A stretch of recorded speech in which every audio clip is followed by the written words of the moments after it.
Good day, Canada. Good evening, Asia. It is Thursday, 11 a.m. in Toronto, and today we'll discuss a little bit of an unusual topic: investments into the Canadian market.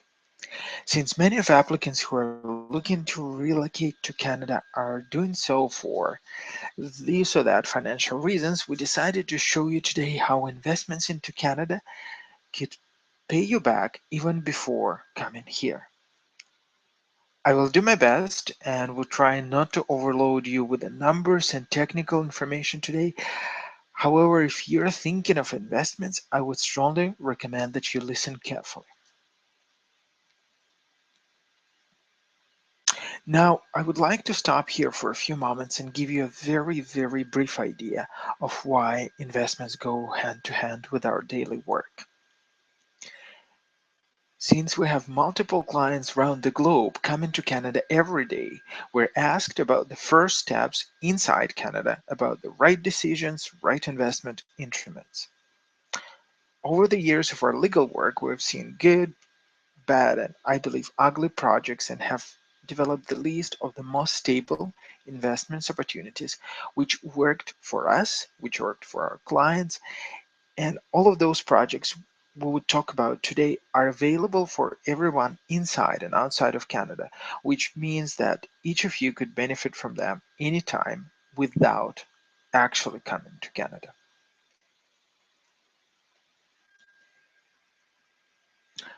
Financial instability around the globe pushes many of you to seek ways to secure hard earned money as well as find opportunities for those money to grow.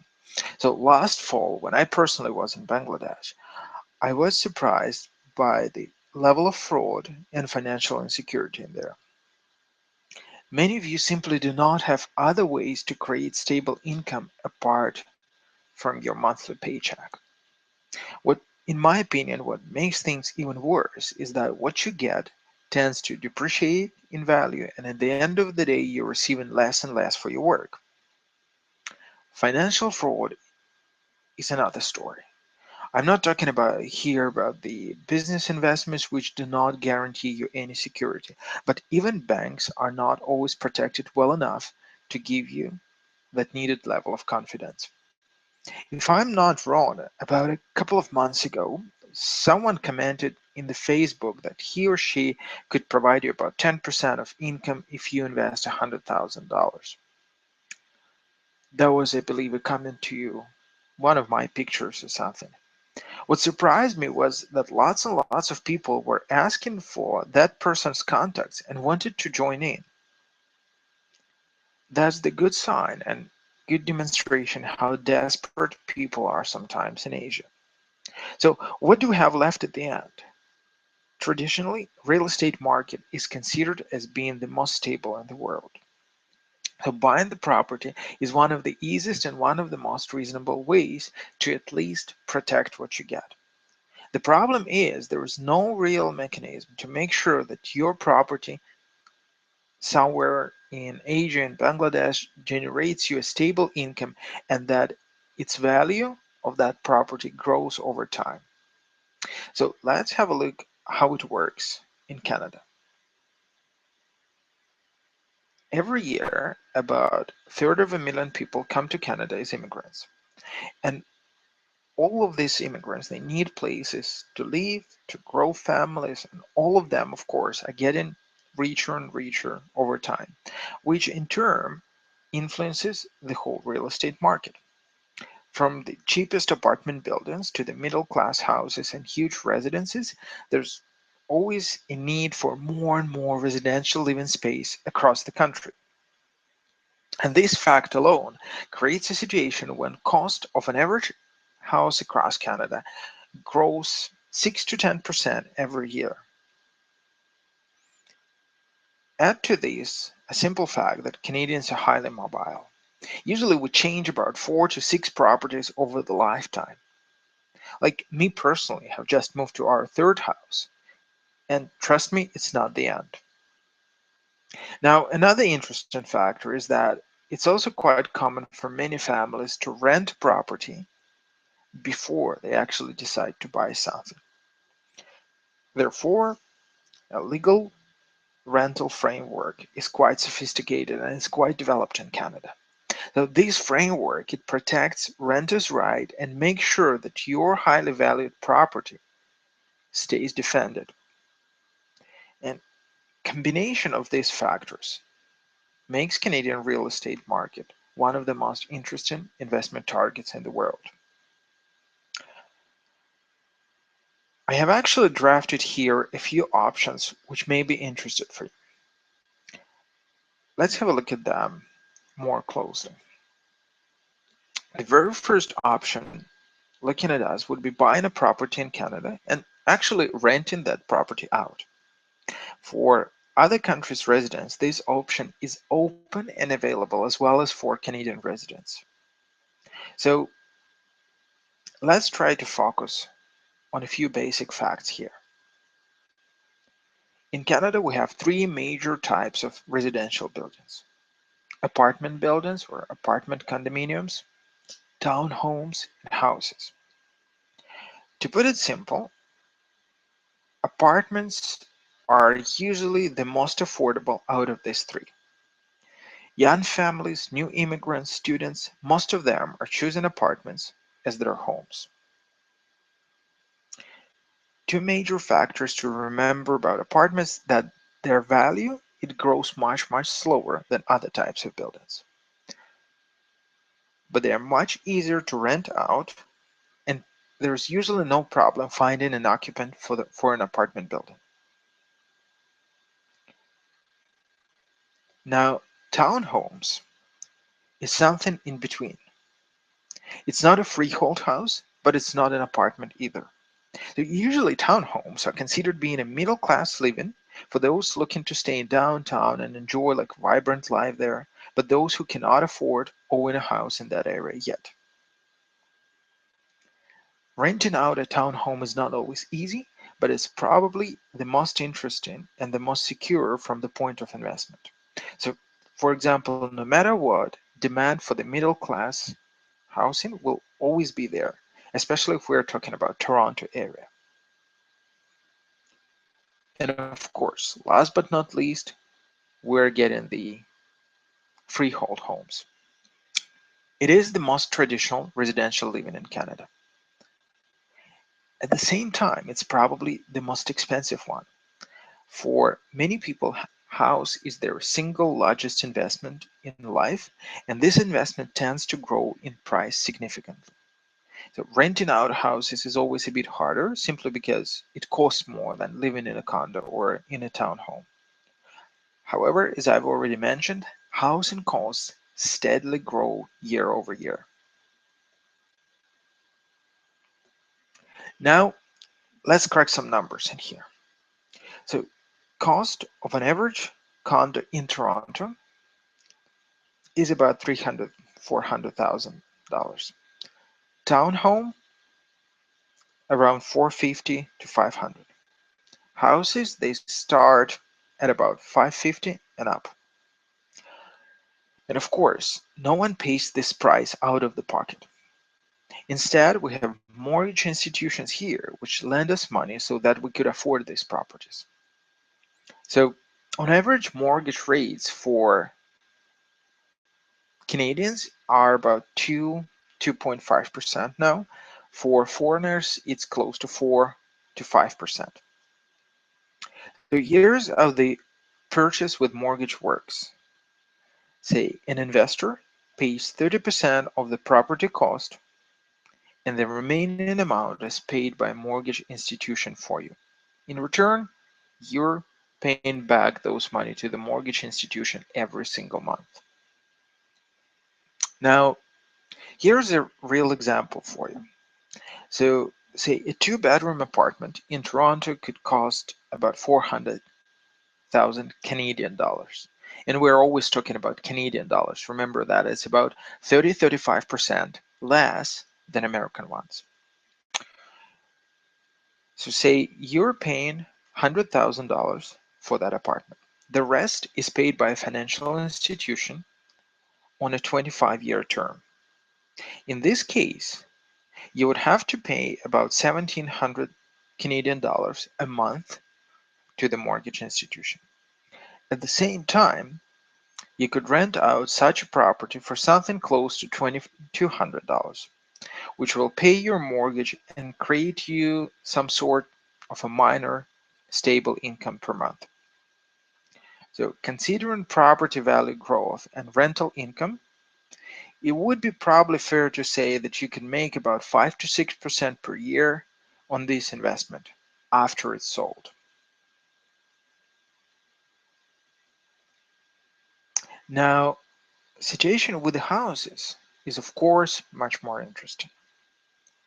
So houses, they cost more, like substantially more, but it's also possible to get a higher return on your house sale. So here's an example. Say it's possible to find a house for 600,000 Canadian dollars. You're paying for that $200,000 and get a mortgage for about 2,300 a month. It is possible to rent out such a house for about $3,000 to cover all of your expenses.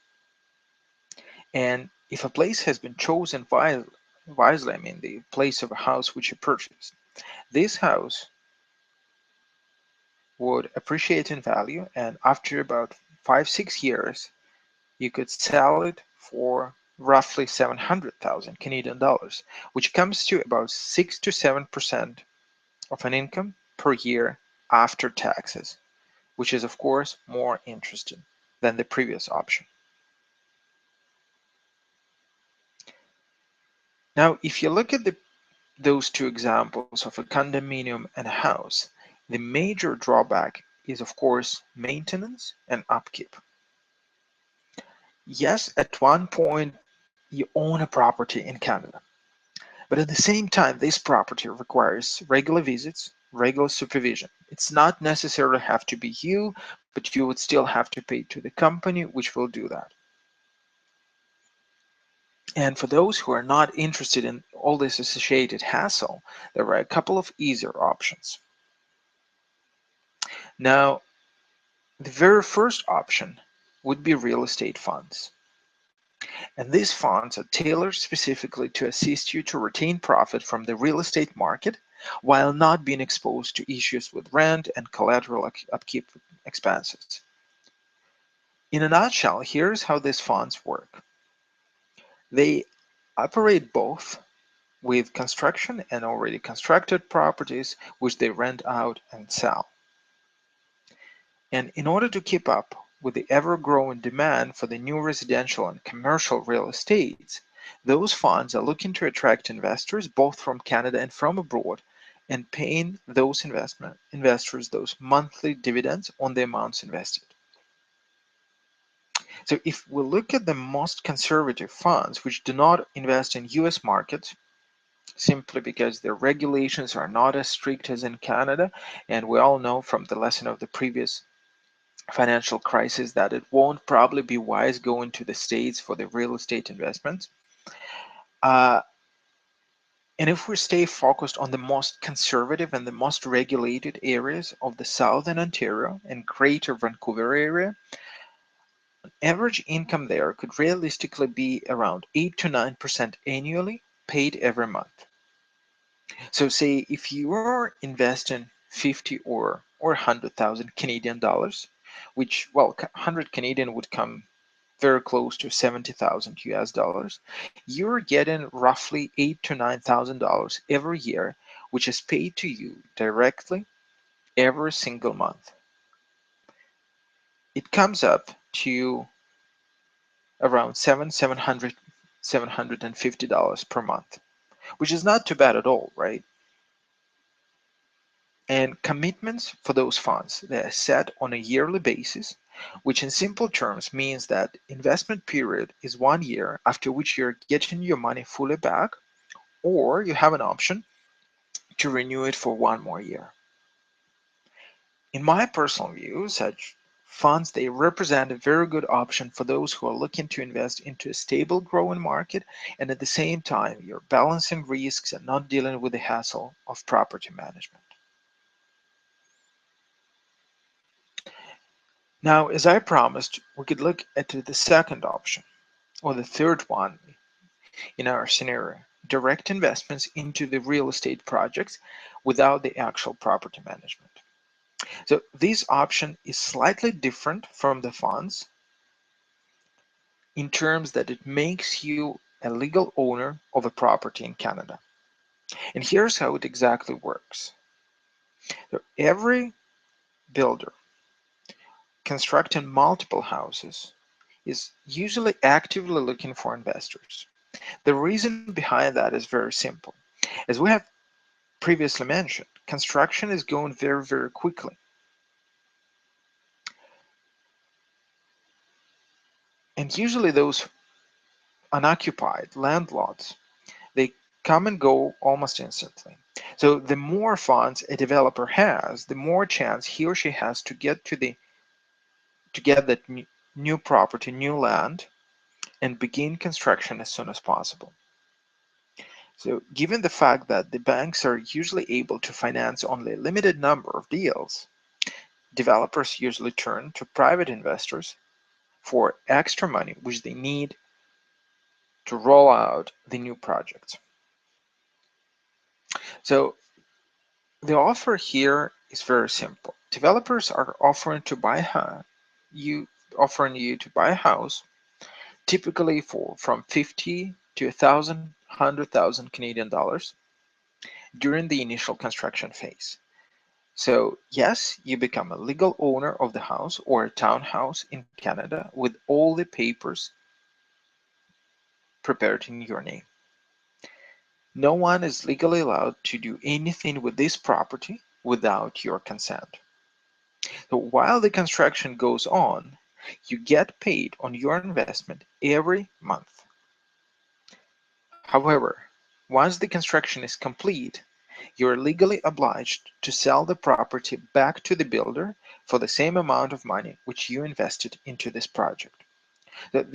Which means that you would get your 50 or 100,000 Canadian dollars back and return this house to the builder. So in these terms, this procedure allows you to have a security guarantee of your investment, and in case of absolutely anything, you still have the house in your legal possession and could sell it anytime with the extra profit. I personally love this option simply because technically it's a catch-22 for the constructors or developers. They cannot do anything wrong during the construction project simply because it's not their house they're building. It is yours and there's your name on it. And they know that in whatever worst scenario, you legally could take this house from them without even coming to Canada. And of course, all of these deals are sealed and approved by the real estate lawyers who guarantee the cleanliness and of course the security of each deal. Now, a little bit to the numbers now. These investments usually have a lockup for 2 to 3 years and are paid about 12% annually in installments every single month, which gives us a very simple calculation. So for every 100,000 Canadian dollars invested, you're getting back 1,000 every single month. It's fixed, and this return is paid monthly on the same day. Money could be stayed in your Canadian bank account, they could be paid to your relatives in Canada, they could be transferred to you directly, say as a salary, whatever option you would prefer. And one important notion here is that even though the deal could last 2 to 3 years, it is typically common for such projects to be completed faster, simply because, again, it's in the interest of every developer to finalize the construction as soon as possible, to get that house back from you, to return your investment and sell those houses on the market because prices are steadily growing up. So even if you are locked up in the 3-year term investment, usually you could expect that this project could be completed in 2 to 2.5 years. And this fact alone would be, of course, mentioned in your agreement. Now, to summarize a bit, we have three options to consider. So option number one is buying a property and managing this property from abroad. That's quite possible. That's not too difficult at all. But this option does not guarantee you that much of income. It's simply a good investment for those who are looking to have their money secured and receive a profit in several years. And that profit could be substantial if we are talking about houses. Condominiums, they do not generate that income. Uh, you're looking at like 5-6% annualized after sale. Now, options number two and number three are slightly different. They do generate you a stable income on a monthly basis. And in the second option, in the third one, where we're talking about development, you are purchasing the real estate and you are owning that property in Canada. So you become a legal owner of a home here. In any unexpected scenario, you have your home left to you and you could sell it at any time, making extra money. At the same time, if everything goes as planned, as it usually does, this investment is simply generates you 12%, which is paid to you every month directly to your account. And at the end of the term, you sell your house back, receive your money, whatever you invested from $50,000 to $100,000, and then the new project starts, or you just take your money back without any additional interest.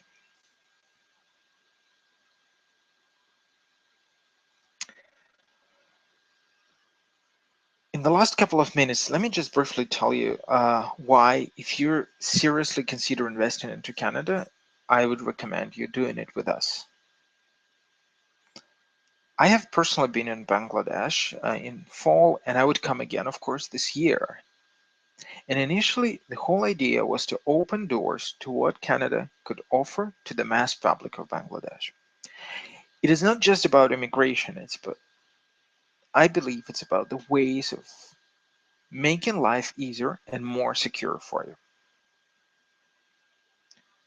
Luckily, we found the most trusted partners in Bangladesh, Visa Center in Dhaka, and here I cannot overemphasize how their support and how their integrity is important in what we're doing together. Right now, together with the Visa Center, we're working on making Canadian investment options available for you. This is why we have selected the most conservative funds and programs, which were proven and offer the most conservative return on investments with the risks close to zero. And of course, not only that, all of the programs we work with have our own money vested into that. For each of the funds we discussed today, you could expect that our team would be investing together with you. And if it's, for example, a townhome purchase, you could expect that we would buy a house next to yours on the same street as well. If needed, we would be absolutely glad to show you that our property is standing there and our money are vested, our interest is vested, of course, into the same project as yours. We would also be monitoring every construction project and would be able to go to oversee and to take pictures as we usually do to prepare a report for you. It's not a sort of charity from our side, no, since, as I said, we have our own money invested into each of these projects. We would be doing it anyways for ourselves, right? So it's not a big deal to prepare the extra report for you. Now, if you would like to discuss your personal investments, how you could benefit from using these programs, I would recommend coming either directly to us or have a chat with our local foothold, discuss it with the Visa Center. I'm sure that they would be glad to assist you locally and, if needed, answer your questions right on the spot. Now, as always, I would like to remind you about the last few points. There is a dozen of immigration programs open and running now. multiple ways of coming to Canada, including programs requiring either low IELTS score or those offering faster processing times. Of course, there's no unique solution for everyone, and I would like to invite you to discuss your chances directly with us and with the Visa Center. We work every single day to make these programs a reality for you. Now, next time, we'll continue discussing immigration programs, and I would like to get back to discussion of Manitoba Provincial Nominee Program. There were lots of announcements, lots of news, and I would welcome a chance discussing those with you. Now, stay tuned with us. Really appreciate you for coming today, and on this point, goodbye.